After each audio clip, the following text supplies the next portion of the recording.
పరిశుద్ధులు ప్రియులైన దేవుని పిల్లలందరికీ యేసుక్రీస్తు నామములో శుభవందనాలు తెలియజేసుకుంటా ఉన్నాను. ఈ ఆదివారము క్వింక్వాగేసిమా ఆదివారము. అయితే దీనిలో మనకి పెద్దవారి ఇచ్చినటువంటి పాఠ్యాంశాలు చాలా అద్భుతంగా ఉన్నాయి. అది దేవుని రక్షణ అంటే ఏంటి, దేవుడు మన కోసం చేస్తున్నటువంటి ప్రతీకార చర్య, ప్రతి దండన అనేది ఎట్లా ఉంటుంది అనేది చూస్తాం. అంతేకాకుండా క్రీస్తు అనేటటువంటి ఒక అభిషిక్తుడు ఎప్పుడు మనతోనే ఎల్లప్పుడూ మన మధ్య ఉంటారా అనే దానికి కూడా ఒక జవాబు ఇవ్వబడింది. ఇందులో చాలా అద్భుతంగా ఈ మూడు కూడా ఈ లెసన్స్ మనకి ఇవ్వబడ్డాయి. ఫస్ట్ది యెషయా గ్రంథం 35వ అధ్యాయము 3 నుంచి 7 వచనాలను చూస్తే అక్కడ ఏమని ఉంటుందంటే, సడలిన చేతులను బలపరచుడి, తొట్టిల్లు మోకాళ్ళని దృఢపరచుడి, తత్తరిల్ల హృదయాలకి ధైర్యం చెప్పండి, భయపడకండి, మీ ప్రభు వచ్చుచున్నాడు. దేనికోసం వస్తున్నాడంటే ప్రతిదండన చేయుటకై, తానే ప్రతీకారం జరిగించుటకై వచ్చుచున్నాడు అని ఉంటుంది. ఆయన వచ్చినప్పుడు జరిగే కొన్ని సంగతులు కూడా అక్కడ ఉంటాయి. అప్పుడు గ్రుడ్డివారి కన్నులు తెరవబడును, మూగవాని నాలుక పాడును, చెవిటివారి చెవులు విప్పబడును, కుంటివాడు దుప్పివలే గంతులు వేయును అని మనుషులకు కలిగిన శారీరక బలహీనతలు అన్నీ కూడా వారు జయిస్తారు. అట్లాంటి ప్రతిదండన చేసే దేవుడు రాబోతున్నాడు. అంతేకాకుండా భౌగోళికంగా ఉన్నటువంటి కొన్ని పరిస్థితులను చెప్తారు అక్కడ. ఎండమావులు నీటి బొగ్గలుగా అవుతాయి, అడవిలో నీళ్లు పారుతాయి, ఎడారులలో నీటి ఊటలు పుడతాయి అని చెప్తూ, ఈ మూడు చెప్తూ ఆఖరి వచనంలో ఒక అద్భుతమైన మాట ఉంటుంది. నక్కలకి ఉనికి పట్టుగా ఉన్నటువంటి ఆ చోట్లల్లో కూడా తుంగగడ్డి మేత పుడతాయి. అంటే నక్కలు ఒక చోట పడుకుంటే గనక ఆ ప్రదేశంలో ఏమీ పుట్టదు. అంటే వాళ్ళ ఉనికి పట్టు, అవి అక్కడ నివసించే స్థలాలలో కూడా తుంగగడ్డి మేత, అంటే ఎక్కడైతే ఏమి మొలవని ప్రదేశం ఉందో ఆ ప్రదేశంలో కూడా దేవుడు వచ్చేటప్పుడు, అంటే వచ్చేటప్పుడు ఆయన చేసేటటువంటి చర్యలు, ప్రతీకార్య చర్యలు మిమ్మల్ని రక్షిస్తారు దేవుడు అని చెప్తున్నారు. ఆయన తానే మిమ్మల్ని రక్షించును, ప్రతిదండన చేయును, ప్రతీకారం చేయనంటే మనం ఏమనుకుంటామంటే, అంటే ముందు చెప్పిన వాక్యాలలో తొట్టిల్లేటటువంటి తత్తరిల్లే హృదయాల్ని బలపరచండి, సడలిన చేతులని బలపరచండి, తత్తరిల్లు మోకాళ్ళని దృఢపరచండి, ఇవన్నీ చెప్తున్నప్పుడు మనం అనుకుంటాము మన యొక్క శారీరక బలహీనతలు మాత్రమే దేవుడు బలపరచడం కాదు, కానీ మనం కృంగిపోయిన దశలో ఉంటే మనల్ని ఎవరైతే అలాగ కృంగజేశారో, ఏ పరిస్థితులు అయితే మనల్ని ఆ పొజిషన్కి తీసుకెళ్ళాయో వాటి మీద దేవుడు ప్రతీకారం తీర్చుకోబోతున్నాడు అన్నటువంటి అర్థం వస్తుంది అక్కడ. కానీ అది కాదు. దేవుడు చేయబోయే ప్రతీకార చర్య ఎంత అద్భుతంగా ఉందో అది మనకి ఇవ్వబడిన సువార్త పాఠ్య భాగంలో చూపించబడింది. అక్కడ యోహాను సువార్త 12వ అధ్యాయంలో మనకి ఇవ్వబడిన వచనాలు 23 నుంచి 36 వచనాల వరకు ఇచ్చారు. అక్కడ యేసుక్రీస్తు వారి దగ్గరికి ఆయనని చూడాలని గ్రీసు దేశస్థులు కొంతమంది వస్తారు. పండగ దినాలలో ఆయన చూడాలని వస్తారు. వచ్చినప్పుడు ఫిలిప్పు అందరూ ఆయన దగ్గరికి వచ్చి నిన్ను చూడడానికి పలానా వారు వచ్చారని చెప్పినప్పుడు ఆయన ఏమని మొదలు పెడతారంటే 23వ వచనంలో, మనుష్య కుమారుడు మహిమ పొందవలసిన గడియ వచ్చింది అని చెప్పి గోధుమ గింజ ఒంటిగా ఉండిన ఎడల మేలు కాదు, అది చావకుండిన ఎడల మేలు కాదు, ఒంటిగా ఉండకూడదు, అది చనిపోతేనే విస్తారంగా ఫలిస్తుంది. చావకుండా ఉండటం మేలు కాదు, కానీ అది భూమిలో వేయబడి చచ్చిపోతేనే అది విస్తారంగా ఫలిస్తుంది అని చెప్తారు. ఆయన ఫలం గురించి మాట్లాడుతూ ఉంటారు. అంతేకాకుండా నన్ను సేవించేవారు నన్ను వెంబడించాలి అని చెప్తారు.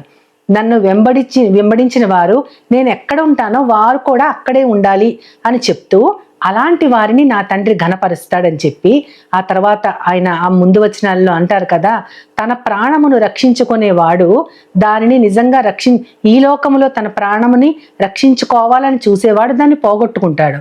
ఈ లోకములో తన ప్రాణాన్ని ఎవరైతే నిర్లక్ష్యపరచుకుంటారో వారు నిత్య జీవము కోసం దానిని పొందుతారు అని చెప్తారు. అది మన కోసం చెప్పినట్లు ఉంటుంది. అంటే మనము మన ప్రాణాన్ని తృణప్రాయంగా ఎంచుకోవాలి, దానిని తృణప్రాయంగా నిర్లక్ష్యంగా ఎంచుకుంటేనే దేవుని సేవలో ఫలిస్తుంది అని దాని అర్థం వస్తుంది. కానీ అక్కడ ఆయన గోధుమ గింజగా తాను చనిపోవటము, విస్తారంగా ఫలించటం గురించి ఆయన తన గురించి చెప్తూ ఆయన ఎవరైతే నన్ను సేవించేవారు నన్ను వెంబడిస్తారో అలాంటి వారిని నా తండ్రి ఘనపరుస్తాడు అని చెప్పి ఆయన ఏమంటారంటే, ఆయన అంటారు, నా హృదయం కలవరపడుతుంది, ఇలాంటి గడియ నాకు రావటం ఎందుకు తటస్థించింది అని అంటారు. ఈ గడియ నాకు ఎందుకు రావాలి, ఎందుకు తటస్థించింది అని. అయినా తండ్రి దీనికోసమే కదా, ఈ గడియం కోసమే కదా నేను వచ్చింది అంటారు. ఆ మాటలు అప్పుడు అర్థం కావంటే ఆయన హృదయం దేనికోసం కలవరపడుతుందంటే తాను చనిపోయే రోజు వస్తుంది, చనిపోవడానికి ఆయన భయపడుతున్నారని కాదు. కానీ కింద వచనాల్లో చాలా స్పష్టమైన సమాధానం ఉంటుంది. అదేమని ఉంటుందంటే, ముందు అక్కడ ఆయన తండ్రి నీ నామము మహిమపరచబడాలి, ఈ గడియ కోసమే నేను వచ్చాను, నీ నామం మహిమపరచబడాలి. ముందు మనకి స్టార్టింగ్లోనేమో మనుష్య కుమారుడు మహిమపరచబడే గడియ వచ్చిందని చెప్తారు. ఇక్కడేమో ఈ గడియ కోసమే నేను వచ్చాను, దీనిని నాకు దూరం చెయ్యని అడిగినా సరే మళ్ళీ వద్దొద్దు, ఈ గడియ కోసమే నేను వచ్చాను కాబట్టి నీ నామం ఘనపరచబడాలంటే దాని అర్థం ఏంటంటే తాను శ్రమపడటం ద్వారా తండ్రి మహిమపరచబడతాడు అని దాని అర్థం అనమాట. నీ నామం మహిమపరచబడాలి తండ్రి అంటే అప్పుడు ఆకాశం నుంచి ఒక శబ్దం వస్తుంది, నేను మహిమపరిచాను మరలా దానిని మహిమపరుస్తున్నాను అని ఒక వాక్యం, ఒక శబ్దం వస్తుంది. అది ఒక ఉరుము ఉరిమినట్లు ఉంటుంది. చుట్టుపక్కల వారందరూ ఉరుము ఉరిమిందని కొంతమంది అంటారు, మిగతా వారేమో అది దేవదూత ఈయనతో మాట్లాడుతున్న శబ్దం అంటారు. అప్పుడు ఆయన అంటారు, శబ్దం నా కోసం రాలేదు, మీకోసమే వచ్చింది. ఎందుకంటే ఈ లోకానికి ఇప్పుడు తీర్పు జరగబోతుంది అంటారు. లోకానికి తీర్పు జరగబోతుందంటే ఇందాక యెషయా గ్రంథంలో ఏముంది, దేవుడు ప్రతిదండన చేయడానికి, ప్రతీకారం తీర్చుకోవడానికి ఆయన ఏం చేస్తున్నాడు కాబట్టి తానే మిమ్మల్ని రక్షించాను. ఇక్కడ ఏంటంటే లోకానికి తీర్పు జరగబోతుంది, లోకాధికారి బయటకు తోసివేయబడుతున్నారంటే తీర్పు అంటే చేసిన పాపానికి శిక్ష. కానీ ఆయన పరిశుద్ధుడు, యేసుక్రీస్తు వారు పరిశుద్ధుడు కాబట్టి తీర్పు, ఈ లోకానికి తీర్పు జరగబోతుంది అని చెప్పి మనుష్య కుమారుడు మహింపరిచే గడియ ఏంటంటే నేను పైకెత్తబడితే అందరినీ నా యొద్దకు ఆకర్షించుకుంటానని చెప్తారు. అక్కడ ఎలా ఉందంటే తెలియని వారికి, లోతుగా ఆలోచించని వారికి ఓహో తీర్పు జరగబోతుంది, దానికోసం ఆయన చనిపోతున్నాడు. కానీ కాదు, ఆ తీర్పు ఒక పాపానికి శిక్షగా వచ్చేదే తీర్పు. అది ఎవరి పాపాలకి శిక్ష అంటే మన పాపాలకి ఆయన బలవ్వటమే అక్కడ లోకానికి తీర్పు.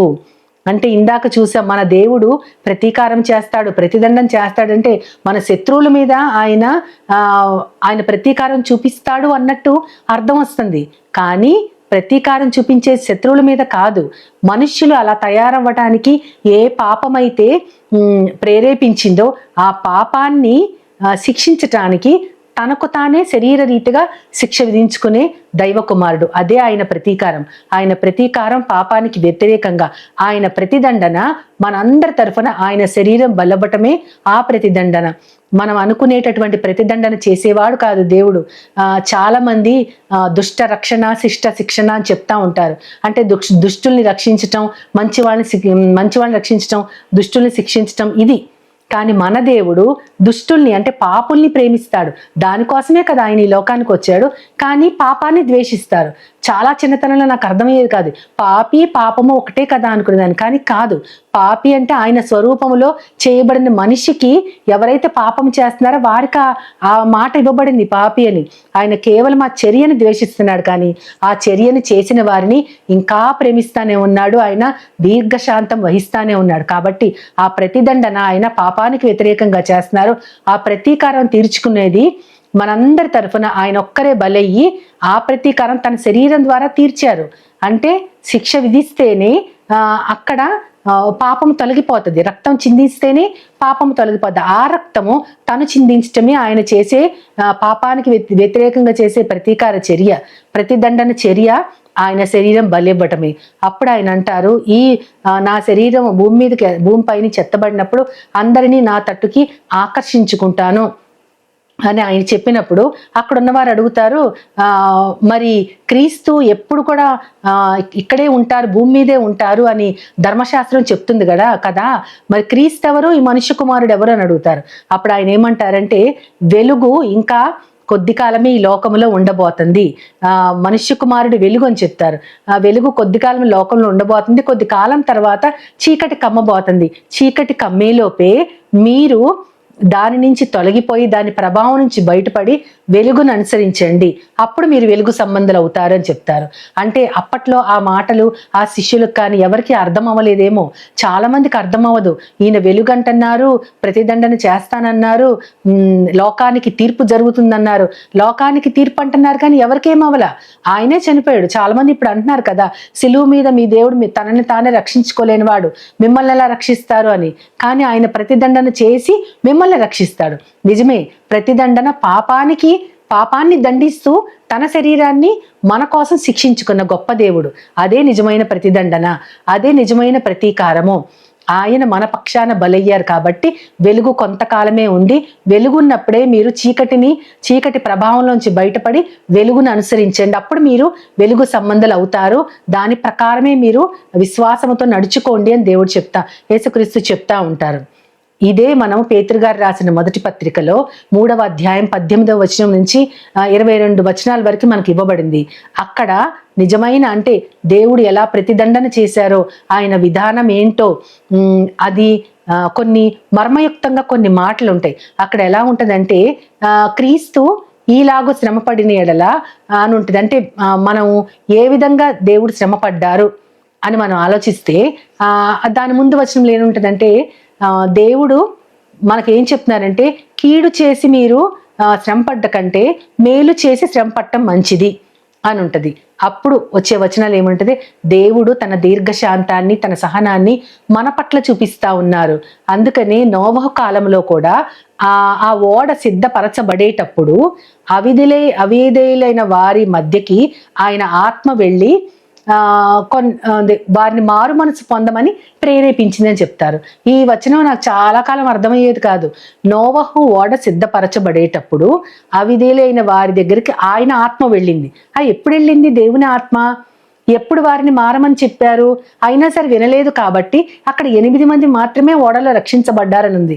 రక్షణ గురించి ఇందాక మనకుంది యెషయా గ్రంథంలో, మీ దేవుడు వచ్చి తానే మిమ్మల్ని రక్షిస్తారు, ప్రతిదండన చేస్తారు, ప్రతీకారం తీర్చుకుంటారని ఉంది. అదేంటో ఇందాక మనం క్రీస్తు వారి శిలువ కార్యక్రమం అని చూసాం. ఇక్కడ ఏముందంటే, అవిధేయులైన వారి మధ్యకు వచ్చి ఆత్మరూపిగా ప్రకటించానని ఉంటుంది. అంటే దాని అర్థం ఏంటంటే, అక్కడ 100 సంవత్సరాలు ఓడ కన్స్ట్రక్షన్ జరిగేటప్పుడు చాలా మంది వచ్చి నోవహు గారిని ప్రశ్నించి ఉంటారు, అడిగి ఉంటారు, ఇన్ఫర్మేషన్ తెలుసుకుని ఉంటారు, హేళన చేసి ఉంటారు. వర్షమే తెలియని రోజుల్లో ప్రళయం ఏంటి, దానికోసం 100 సంవత్సరాలు కేవలం ఒక్క కుటుంబం కష్టపడి కడతా ఉండటం ఏంటి. కొంతమంది ఇది ఏదో ప్రత్యేకత ఉండబట్టి వీళ్ళు ఇంత కష్టపడుతున్నారని కొంతమంది అడిగి మామూలుగా తెలుసుకొని ఉండొచ్చు, కానీ వారు కూడా నమ్మకపోయి ఉండొచ్చు. కానీ అలా అడిగిన వారికి ఈయన ఖచ్చితంగా సమాధానం చెప్పుంటారు. నోవహు గారు, రాబోయే జల ప్రళయము, మమ్మల్ని మేము రక్షించుకోవడానికి దేవుడు ఓడ కట్టమన్నారని నోవహు గారు చెప్పి ఉంటారు. ఇప్పుడు క్రీస్తు ఆత్మ ఆయనలో ఉండి ఆయనే మాట్లాడారని దాని అర్థం. లోతుగా మీరు ఈ వాక్యం అయిపోయిన తర్వాత మీరు ధ్యానిస్తే అర్థం అవుతుంది. ఇందాక అక్కడ గ్రీసు దేశస్థులు ఆయన ఏమడిగారు, యేసుక్రీస్తు వారిని మనం చూసుకున్న సువార్త వాక్య భాగంలో, క్రీస్తు వారు ఎల్లప్పుడూ మన మధ్య ఉంటారని ధర్మశాస్త్రం చెప్తుంది కదా, మరి ఈ మనుష్య కుమారుడు ఎవరని అడిగారు. అంటే ఆయన ఏం చెప్తున్నారు, నేను మహిమ పొందవలసిన గడియ వచ్చింది, భూమిపై నుంచి నేను ఎత్తబడితే అందరిని ఆకర్షించుకుంటానని చెప్పారు. అంటే ఈయన తనను తాను క్రీస్తుగా ప్రకటించుకున్నారు చాలాసార్లు. ఇప్పుడు ఏంటి, భూమిపై నుంచి నువ్వు ఎత్తబడినప్పుడు నీ వైపుకి ఆకర్షిస్తానని చెప్తున్నారు. అంటే భూమిపై నుంచి ఎత్తబడినప్పుడు వెళ్ళిపోవడం అని అర్థం. కానీ క్రీస్తు మా మధ్య ఉంటాడని చెప్పారు కదా, అసలు క్రీస్తు ఎవరు, మనుష్య కుమారుడు ఎవరని వారు ప్రశ్నించిన విధానంలో ఉంది. ఇక్కడ క్రీస్తు నిజంగానే ఎప్పుడు మనుషులలో ఉంటూనే ఉన్నారు. ఆత్మస్వరూపిగా మనకి పాత నిబంధనలో ఎక్కడైతే దూత అని వస్తుందో, యెహోవా యొక్క దూత అని వస్తుందో అది యేసుక్రీస్తు వారు. దూత అని మళ్ళీ కొత్త నిబంధనల గ్రంథంలో ఎప్పుడు వచ్చిందో వారు నిజంగానే దేవుని పరిశుద్ధులు. కానీ యేసుక్రీస్తు వారు ఆయన ఆత్మస్వరూపిగా అవిధేయులైన వారిని హెచ్చరించటానికి, ఎవరైనా నోవహు ఓడలోకి ఇంక్లూడ్ చేయబడవచ్చేమో అని ఆ అవిధేయులైన వారికి ఆత్మస్వరూపిగా ప్రకటించారని ఉంటుంది. కొద్దిగా లోతుగా ధ్యానిస్తే నోవహు గారు చేసిన ప్రకటనే క్రీస్తు వారి ఆత్మ ద్వారా జరిగింది. అంటే క్రీస్తు నిజంగానే ఎల్లప్పుడూ భూమి మీద ఉన్నారు. ఆయనని కనుక్కోవడంలో, అనుసరించటంలో, ఆయన స్వరూపం ఏంటో తెలుసుకోవటంలో మనం ఎప్పటికప్పుడు వైఫల్యం చెందుతున్నాం. కానీ క్రీస్తు ఆత్మ నోవహు గారు ఉండబట్టే అవిధేయులైన వారికి ఆయన హెచ్చరించారు. చెరలో ఉన్న వారి ఆత్మల్ని రక్షించడానికి అని అక్కడ ఒక మంచి మాట ఉంది. చెరలో ఉన్న వారిని రక్షించడానికి ప్రకటించారని. అవిధేయుల మధ్య ప్రకటించినటువంటి క్రీస్తు ఆత్మ ఎవరి ద్వారా ప్రకటించారంటే నోవహు ద్వారా అని ప్రకటించారు అని ఉండి, అక్కడ దేవుని యొక్క దీర్ఘశాంతము ఎలా మనల్ని ప్రేరేపిస్తుందో చూపించి, కాబట్టి యేసుక్రీస్తు వారు ఈ లోకములో మన పక్షాన శ్రమపడి ఆయన తండ్రి అయిన దేవుని కుడిపార్శ్వాన ఉన్నారు. ఆయన అందరి మీద, అక్కడ ఏమన్నట్టంటే దేవుని పరిశుద్ధుల మీద, లోకం మీద, అధికారుల మీద, అందరి మీద ఆయన అధిపతిగా ఉన్నారు. అధిపతిగా ఉన్నటువంటి ఎప్పుడు ఉండేటటువంటి ఆ దేవుడు ప్రతీకారం ఎలా తీర్చుకున్నాడంటే పాపం మీద ప్రతీకారం తీర్చుకోవడానికి తన శరీరాన్ని అర్పించుకున్నాడు. అంతేకాకుండా ఎల్లప్పుడూ ఉండే క్రీస్తు ఆ కాలంలో కూడా ఉన్నారు, నోవహు కాలంలో కూడా ఉన్నారు. ఆ నోవహు కాలంలో వారు రక్షించబడిన విధానం ఇప్పుడు బాప్తిస్మానికి సాదృశ్యంగా ఉందని అదే పేతురు పత్రికలో అక్కడే ఉంటది. అక్కడ 20వ వచనంలో ఉంటది. ఆ బాప్తిస్మము ఇప్పుడు దానికి సాదృశ్యము. బాప్తిస్మం అంటే కేవలము మలినాల్ని నీటి ద్వారా మలినాల్ని తొలగించుకోవటం కాదు, కానీ యేసుక్రీస్తు వారి పునరుద్ధానం గురించి దేవుని విషయంలో నిర్మలమైన మనస్సాక్షిని ఇచ్చి ప్రత్యుత్తరం అని ఉంటుంది. అది కొంచెం అర్థం చేసుకోవడం కష్టం, కానీ బాప్తిస్మం అంటే ఏంటంటే కేవలం నీటి ద్వారా శుద్ధీకరించబడ్డాము అయిపోయింది కాదు. యేసుక్రీస్తు వారి పునరుద్ధానం అనేది దేవుని విషయము. దానిని గురించి మనం అంగీకరిస్తే మనము దేవునికి ఒక ప్రత్యుత్తరం ఇస్తామంట. అంటే దేవుడు ఒక సమాధానంగా యేసుక్రీస్తు వారిని లోకానికి పంపించాడు కాబట్టి ఆయనందు ఆ విశ్వాసం ఉంచిన వారు, ఆయన తిరిగి లేచాడు అని అంగీకరించిన వారికి నిర్మలమైన మనస్సాక్షే దేవునికి ఇచ్చే ప్రత్యుత్తరము. అంటే ఆయన ఇచ్చిన సమాధానం ఒకటి, దానికి మనం ప్రత్యుత్తరం జవాబు ఇవ్వాలి. ఆ జవాబు ఏంటంటే, నాయనా నీ కుమారుడు ప్రతిదండన చేస్తాడంటే శత్రువుల మీద ప్రతీకారం తీర్చుకుంటారని అనుకున్నాము, కానీ కాదు, ఆయన పాపిని కనికరించి పాపాని మీద మాత్రమే ఆయన ప్రతీకారం తీర్చుకున్నారు. ఎంతో దీర్ఘశాంతంతో కనిపెడుతూ ఆయన ఆత్మ నోవహులో కూడా ఉంది. అవిధేయులైన వారికి కూడా ఆయన దానిని ప్రకటించారు. ఇప్పుడు మేము అది తెలుసుకున్నాం కాబట్టి మా మనస్సులు నిర్మలంగా ఉన్నాయి. మా మనస్సాక్షిని నీకు జవాబుగా మేము అందిస్తున్నాము. నువ్వు ఇచ్చిన యేసుక్రీస్తు వారికి మేము తిరిగి రెస్పాండ్ అవుతూ మా మనస్సాక్షి నిర్మలంగా ఉంది అనేటటువంటి ప్రత్యుత్తరం ఇవ్వడానికి మాత్రమే ఇప్పుడు మనం ఈ లోకంలో ఉంచబడ్డాము. మన దేవుడే పాపుల మీద ప్రతీకారం తీర్చుకోలేదు, అవిశ్వాసులు అవిధేయుల మీద ప్రతీకారం తీర్చుకోలేదు. ఆయన అనీతిమంతుల కోసం కూడా శ్రమపడి చనిపోయారు అని ఉంటుంది ఆ వాక్యాలలో. అనీతిమంతులు అవిశ్వాసుల కోసం కూడా ఆయన శరీర విషయంలో చనిపోయారు, కానీ ఆత్మ విషయంలో ఆయన బ్రతికి ఉన్నారు అని ఉంటుంది. బ్రతికి ఉన్న క్రీస్తు ఆత్మ మనలో ఉంటే దేవునికి ఇచ్చే ప్రత్యుత్తరం మనమేమి ఇవ్వాలి అంటే, ఆయనకిచ్చే జవాబు ఎలా ఉండాలంటే నిర్మలమైన మనస్సాక్షి.